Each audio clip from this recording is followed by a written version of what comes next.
Hello students, welcome to your computer class. Today again I am explaining you 2-3 more algorithms. This is the question for your algorithms. Write an algorithms to accept two number and print greater number. How you are going to write algorithms? First I told you have to write stepwise, and in algorithm start and stop is compulsory. So here also in sequentially we will write step 1 start, and here in the question it is asking you to accept two numbers. So that two numbers I am accepting in A and accepting in B. So step 2 accept a number in A. Step 3 accept a number in B. After that it is asking which number is greater number. So generally in logically if you will think, then if A is greater than B, then A is greater number, otherwise B is greater number. So that we will write in our language and including some keywords of algorithms. So we will write check if A is greater than B, then display A is greater number and else B is greater. So here if, else, then and check. These four are the keyword. Before that you have understood accept and display, about display and accept. So here also you are going to write accept, check if A is greater than B, then display A is greater number, else display B is greater number, and after that it is going to be stop. Now you can try at home, accept two number and print smaller number. Now come to the next question. This is similar way, but here our input is one number, because that algorithms to accept age of a person and check he is senior citizen or not. You know what is senior citizen? The person who is crossed age 60. That person is known as senior citizen.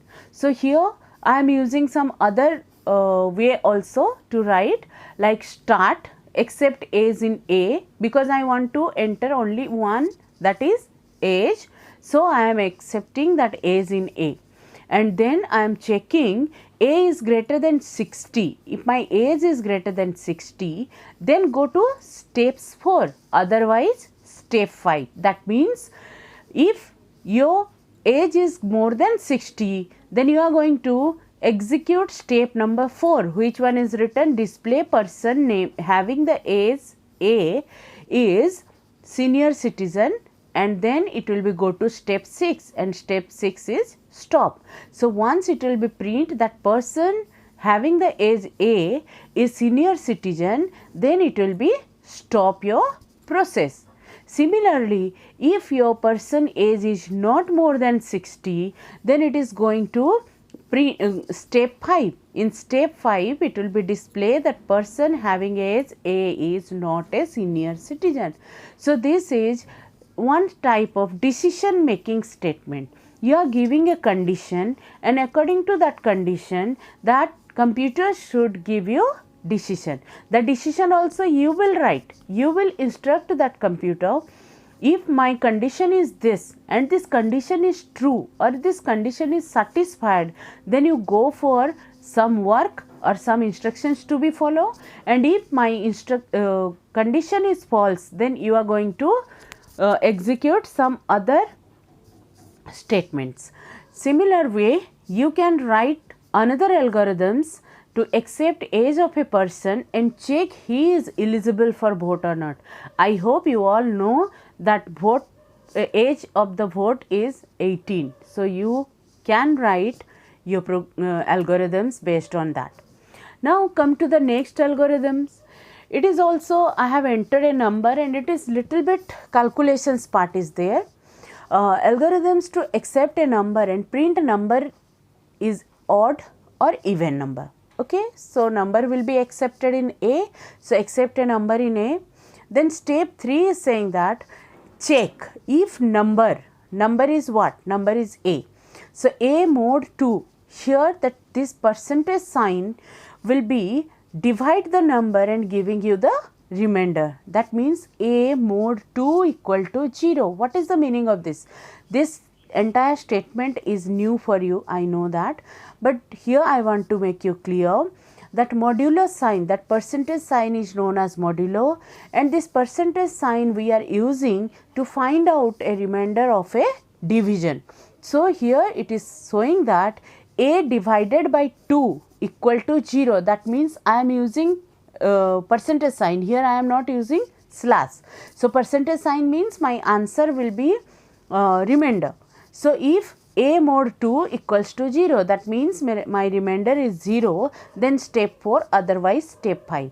In step 4 what it is written? It is written display a is even number. Then go to step 4. Display a is given number means if my number is divisible by 2 and giving me a remainder 0, then definitely a is a even number. I hope you are in standard 8, so you people know a number is known as even if that number is divided by 2 and it is giving you 0 as a remainder. So display a number is a is a even number, and after displaying this it will be go to step 6. But what it will, if it is not giving you remainder 0, it will be go to step 5. In step 5 what it is going to print? It is going to print display a is a odd number. So like this you can write this kind of algorithms. Now I am going to discuss with you little bit characteristics of your algorithms. When you are writing algorithms, you should follow some characteristics which one will define your algorithms is good. Like input, the algorithms may take some inputs and produce some output. So that input should be depend upon your program. You have to find out first what kind of input is needed to generate that output. Which one? This question is asking. Now next is correctness. What is the mean of correctness? One algorithms should give always correct output. Correct output, it is not appropriate. It should be exact and correct output. That should be your correctness should be there in your algorithms. Now come to precision. Precision means exact and accurate. It is almost same as correctness. Then feasibility. The step of algorithms, whatever things you are writing in the steps, that should be practical. We can't think something which one we can't do in practical and we will write in algorithms. No, it is not possible. Something should be written in the steps as a steps of algorithms that supposed to be practically possible for the human being who is going to solve that problem. Now finite.